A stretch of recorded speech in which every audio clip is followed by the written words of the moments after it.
जय हिंद दोस्तों। फिर से एक बार आप लोगों को स्वागत है अपना चैनल जेपीएससी विद अमन की क्लास में। यह क्लास जो है सेमेस्टर 4 वाले स्टूडेंट के लिए हेल्पफुल होंगे जिनका कोर 9 पॉलिटिकल साइंस है। आई होप ये क्लास आप लोगों को बहुत अच्छा लगेगा क्योंकि इस क्लास में हम बहुत ज़्यादा समझाने की कोशिश किए हैं। चलिए टाइम को वेस्ट नहीं करते हुए आज का इंपॉर्टेंट क्वेश्चन है टी.एच. ग्रीन के राजनीतिक दर्शन की संक्षेप में विवेचना करना। मतलब टी.एच. जो ग्रीन एक विद्वान है, इनका जो राजनीतिक दर्शन है इसको क्या करना, संक्षेप में विवेचना करना। ठीक है, चलिए देखते हैं। ये इंपॉर्टेंट क्वेश्चन, इस क्वेश्चन को ध्यान दीजिएगा। चलिए देखते हैं। पश्चात राजनीतिक चिंतन के इतिहास में ग्रीन का नाम उदार आदर्शवादी के रूप में माना जाता है। मतलब उदार आदर्शवादी के रूप में क्या किया जाता है, माना जाता है। ठीक है, याद रखिएगा। उसका आदर्शवाद केवल उस युग की जर्मन आदर्शवादी विचारधाराओं से प्रभावित होती है। ठीक है, याद रखिएगा कि साथ ही उस पर सबसे अधिक प्रभाव यूनानी आदर्शवादी का है। मतलब जो सबसे ज़्यादा उसका जो प्रभाव होता है वो किस पर होता है, तो यूनानी आदर्शवाद पर होता है। किस पर होता है, यूनानी आदर्शवाद पे होता है। ठीक है, याद रखिएगा, है ना।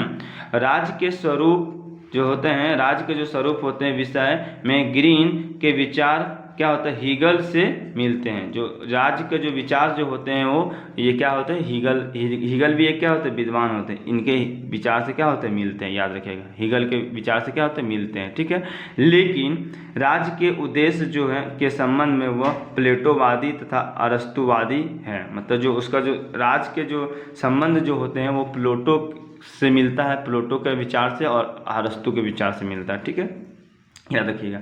और आदर्शवादियों की तरह ग्रीन ने भी राज्य के महत्व को स्वीकार किया। क्या किया, राज्य के महत्व को स्वीकार किया। ठीक है, परंतु उसने हीगल की तरह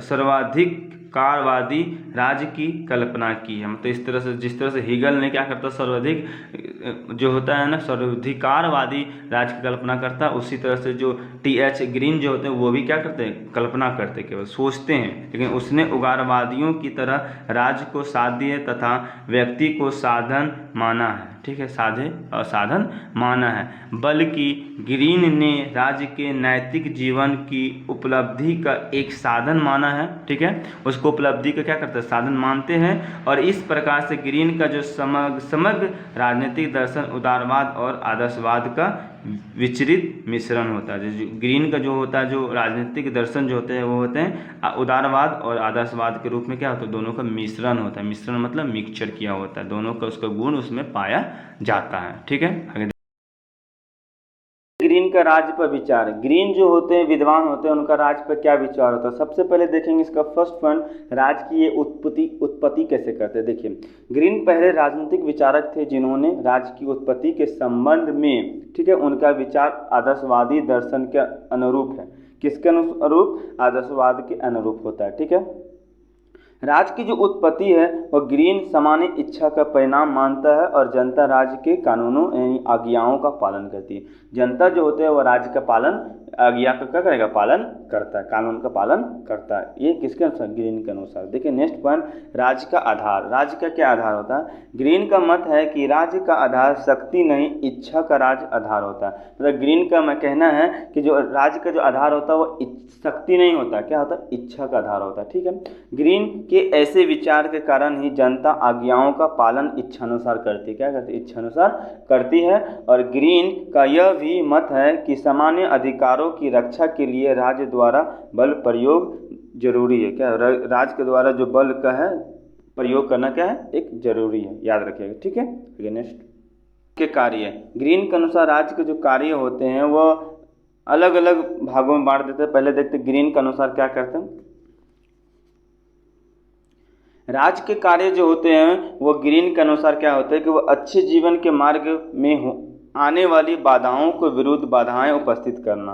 राज्य के कार्य क्या होता है, अच्छे कार्य के लिए, अच्छे मतलब मार्ग पर चलने वाले जो होते हैं वो ग्रीन के अनुसार। और बर्कर के अनुसार क्या होता है, ग्रीन की दृष्टिकोण को दो करणों में भावात्मक करता है, मतलब दो भागों में बांट देता है। कौन? वर्कर। तो पहला देखिए कि प्रथम स्थिति क्या है, परिस्थिति का निर्माण करने का बाधाओं को दूर करने के लिए इनके मार्ग में आने वाली प्रत्येक बात के संबंध में राज्य का सक्रिय हस्तक्षेप जरूरी है। राज्य का सक्रिय हस्तक्षेप क्या होगा? जरूरी होगा। ये फर्स्ट पॉइंट था। सेकेंड देख सकते हैं कि दूसरा देख सकते हैं कि राज्य का सर्वोपरि लक्ष्य हमेशा भावनात्मक होता है और यह उद्देश्य सामान्य हित की प्राप्ति के लिए आत्मनिर्णय करने के लिए मानव प्रतिभा को स्वतंत्र करना है। क्या है? मानव प्रतिभा को क्या करना है? स्वतंत्र करना है। और ग्रीन का जो विचार है कि राज्य जिन कार्यों को करता है, राज्य जो जिन कार्यों को करता है उनके पीछे नैतिक उद्देश्य होता है। क्या होता है? जैसे अशिक्षा, दरिद्रता और मदरापन और को हटाना। तो राज्य का जो कार्य होता है वो नैतिक के उद्देश्य से होता है। एग्जाम्पल आपको दिखा दिए है ना। चलिए नेक्स्ट।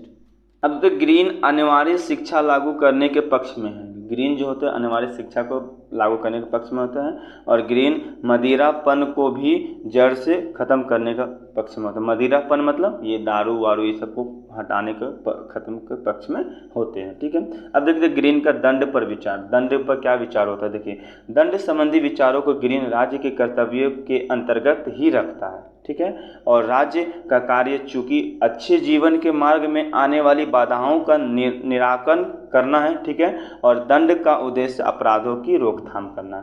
दंड का जो उद्देश्य जो होता है वो क्या होता है? अपराधों को रोकना होता है। ठीक है। और ग्रीन ने एक सिद्धांत दिया जैसे को तैसा, पर कुछ समय बाद वे इस सिद्धांत के विरुद्ध हो गए और क्योंकि इससे समाज की अशांति फैलना शुरू हो गई।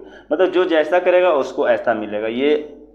ये समर्थन करते हैं लेकिन फिर बाद में इसके विरुद्ध हो जाते हैं और इससे क्या होता है कि अशांति फैलने लगता है राज्य में। तो इसको क्या कहते हैं? तो ये इसको वापस ले लेते हैं। इस तरह से ग्रीन का जो था राज्य पर इसका विचार था। और लास्ट में आप लोग क्या कर दीजिए? निष्कर्ष लिख दीजिए कि ग्रीन 20वीं शताब्दी के उदारवाद का जनक था। ठीक है। और उसने अपने विचारों में व्यक्तिवाद तथा समाजवाद का सुंदर समन्वय किया।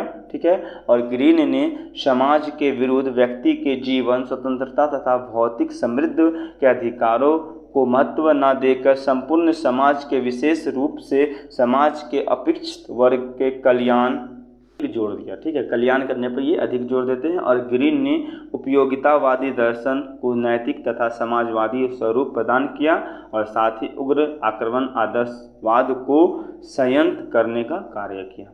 इस तरह से इसके राज दर्शन को हम लोग वर्णन कर सकते ग्रीन का। ठीक है। और इस तरह से लिख दीजिएगा, है ना। ध्यान दीजिए ये 20 मार्क्स का क्वेश्चन नहीं आएगा, 5 मार्क्स में आएगा, है ना। ध्यान से रखिएगा।